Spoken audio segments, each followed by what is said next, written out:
உலகின் இரண்டு பெரும் ஜனநாயக சக்திகளின் உறவில் முக்கியமான அத்தியாயம் எழுதப்பட்டிருக்கிறது. இந்தியா ஐரோப்பிய யூனியன் வர்த்தக ஒப்பந்தம் கையெழுத்தான நிலையில் பிரதமர் நரேந்திர மோடி பெருமிதம். ஐரோப்பிய யூனியனுடன் இந்தியா தடையற்ற வர்த்தக ஒப்பந்தத்தில் கையெழுத்திட்டதன் எதிரொலி. ஐரோப்பியாவில் உற்பத்தியாகும் BMW, லம்போர்கினி, ஆடி மற்றும் பென்ஸ் கார்களின் விலை கணிசமாக விரைவில் குறைகிறது.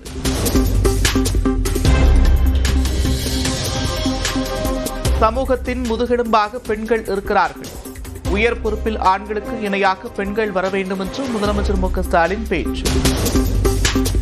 பெண்கள் அதிகமா வேலைக்கு போறதிலேயே நாம திருப்தி அடைஞ்சிடக்கூடாது. ஆண்களுக்கு இணையா பெண்கள் வெளியே வரணும். உயர் பொறுப்புகள்ல ஆண்களுக்கு சரிசமமா பெண்கள் இருக்கணும். நாமக்கல் அருகே ஜல்லிக்கட்டு போட்டியை தொடங்கி வைத்த அதிமுக பொதுச் செயலாளர் எடப்பாடி பழனிசாமி. அதிமுக ஆட்சிக்கு வந்தால் ஜல்லிக்கட்டு போட்டியில் உயிரிழக்கும் வீரர்களின் குடும்பத்திற்கு 10 லட்சம் ரூபாய் வழங்கப்படும் என்று அறிவிப்பு.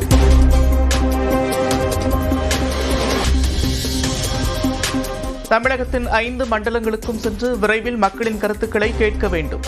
தாவேக்கு தேர்தல் அறிக்கை குழுவிற்கு விஜய் உத்தரவு.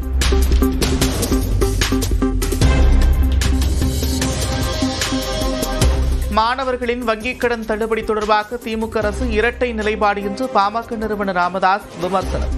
ஸ்மார்ட் மீட்டர் தொடர்பாக நேற்று விமர்சித்திருந்த நிலையில் மீண்டும் குற்றச்சாட்டு.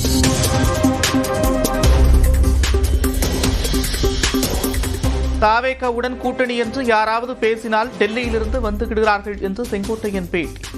பாஜக கூட்டணிக்கு சென்றதற்கு சூழ்நிலை காரணமில்லை என்று டிடிவி தினகரன் விளக்கு.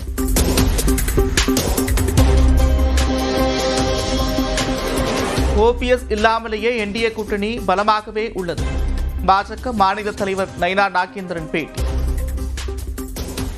எல்லாமே இப்போ இருக்கிறதே நல்ல பலம். அடுத்த பலம் நல்ல பலம். உங்களுடைய கருத்து அப்போ ஓபிஎஸ் வரட்டாலும் பிரச்சனை இல்லை அப்படிங்கிறத எடுத்துக்கலாமா சார்? அப்படிலாம் எடுத்துக்கூடாது. ஊழல் வழக்கில் அமலாக்கத்துறை நோட்டீஸுக்கு எதிராக அமைச்சர் ஐ பெரியசாமி தாக்கல் செய்த மேல்முறையீட்டு மனு தள்ளுபடி. வழக்கிலிருந்து விடுவிக்க உயர்நீதிமன்றம் மறுத்த உத்தரவை ரத்து செய்ய உச்சநீதிமன்றம் மறுப்பு. புதிய தமிழகம் கட்சிக்கு ராஜ்யசபா சீட் கேட்டால் என்ன தவறு என்று கிருஷ்ணசாமி கேள்வி. தேசிய ஜனநாயக கூட்டணியிலிருந்து இன்னும் வெளியேறவில்லை என்றும் பேட்டி. நாங்கள் அப்படியே எங்களுடைய கட்சிக்கு ஒரு ராஜ்யசபா சீட்டு கேட்டால் குற்றமாது. புதிய தமிழகம் கட்சி 2019 அவங்களோட பயணிச்சிருக்குது, 2024 அவங்களோட இருந்திருக்குது. அப்படி அவங்க எங்களை புறக்கணிக்கிறதுக்கு உண்டான எந்த விதமான சூழ்நிலையும் இந்த நிமிடம் வரையிலும் இல்லை. 2026 தேர்தலில் திமுகவின் தேர்தல் அறிக்கை கதாநாயகியாக இருக்கும். தேர்தல் அறிக்கை தயாரிப்பு குழு தலைவர் கனிமொழி தஞ்சையில் பேட்டி. திமுகவுடைய தேர்தல் அறிக்கை கதாநாயகன் என்று அழைப்பார்கள். தேர்தல் அறிக்கை கதாநாயகியாக இருக்கிறது. சாலை மற்றும் பொது இடங்களை ஆக்கிரமித்து மத வழிபாட்டு தலங்கள் அமைப்பதை ஏற்க முடியாது.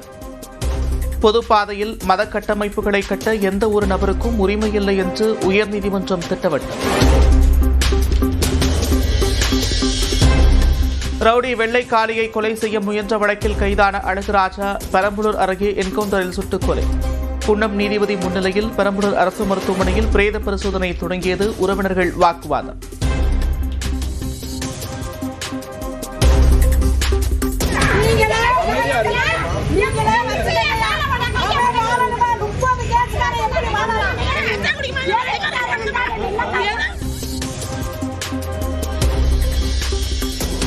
தமிழ்நாடு தலைகுனியாது என்ற தலைப்பில் பிப்ரவரி 1 முதல் 234 தொகுதிகளிலும் திமுக பரப்புரை. 20 நட்சத்திர பரப்புரையாளர்களின் பெயர்களும் அறிவிப்பு.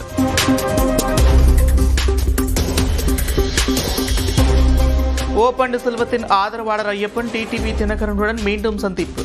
நேற்று தேனியில் சந்தித்த நிலையில் இன்று மதுரையில் சந்தித்து ஆலோசனை.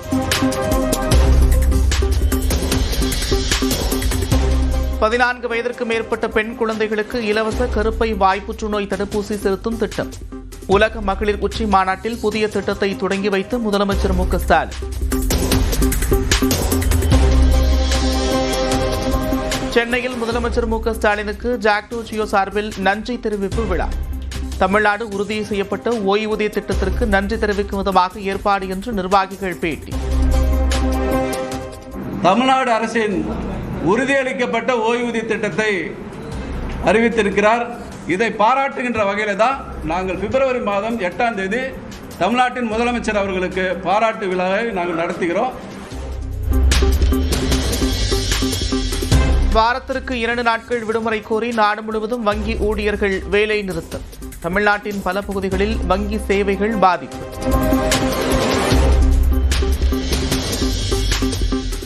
ஆயிரத்தி 429 அரசு சுகாதார ஆய்வாளர் பணி நியமன ஆணைகளை வழங்க தடை. உயர்நீதிமன்ற மதுரை கிளை உத்தரவு. திருவாரூர் அருகே காய்ச்சலால் பாதிக்கப்பட்ட 7 வயது சிறுவன் சிகிச்சை பலனளிக்காமல் உயிரிழப்பு.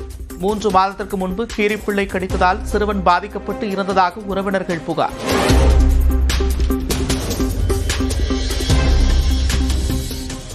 கரூர் மாவட்டம் குளித்தலையில் சாலையில் செல்பவர்களை விரட்டி கடித்த வெறிநாய். 5 பேர் காயம். 65 வயது மூதாட்டியின் விரல் துண்டான பரிதாபம். கரூரில் கூகுள் மேப் தவறாக காட்டியதால் பாதை மாறிய கார் ஓட்டுநர். போதையில் இருந்ததால் சிறிய பாலத்தில் சிக்கிக் கொண்டு தவிப்பு.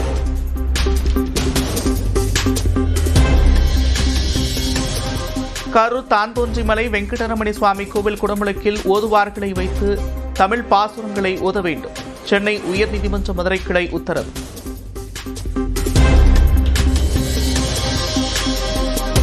சிவகங்கை அருகே கிராபைட் ஆலைக்கு எதிர்ப்பு. 5 கிராமங்களைச் சேர்ந்த 5000 பேர் ஆட்சியர் அலுவலகம் நோக்கி ஊர்வலமாக சென்று போராட்டம்.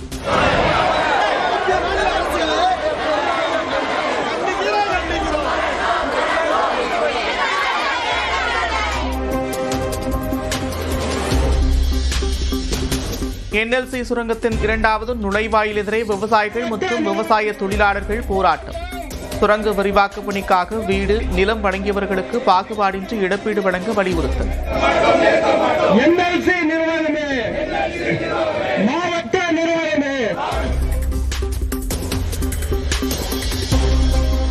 கோவை மலுமிச்சம்பட்டி பகுதியில் கட்டுமான பொருட்களை ஏற்றி வரும் டிப்பர் லாரிகளை பறித்து ஒரு கும்பல் சட்டவிரோதமாக பணம் வசூலிப்பதாக புகார். நடவடிக்கை கோரி லாரி உரிமையாளர்கள் மற்றும் ஓட்டுநர்கள் சாலையில் திரண்டதால் பரபரப்பு.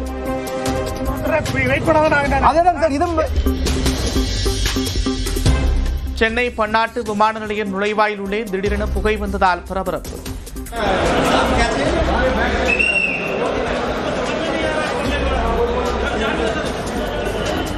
பயணிகளை வெளியேற்றி புகை கட்டுப்படுத்தப்பட்ட நிலையில் விமான சேவையில் பாதிப்பில்லை. பிரபுதேவா AR ரஹ்மான் கூட்டணியில் உருவாகி வரும் மூன்வாக் திரைப்படம். அசத்தலான ஏத்து என்ற பாடலின் வீடியோவை வெளியிட்டது படக்குழு.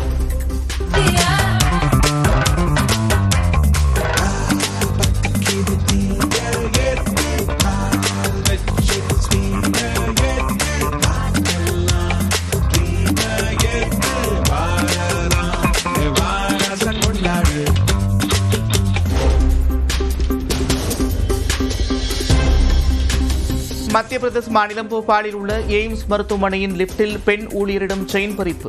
வெளியான அதிர்ச்சியூட்டும் CCTV காட்சி.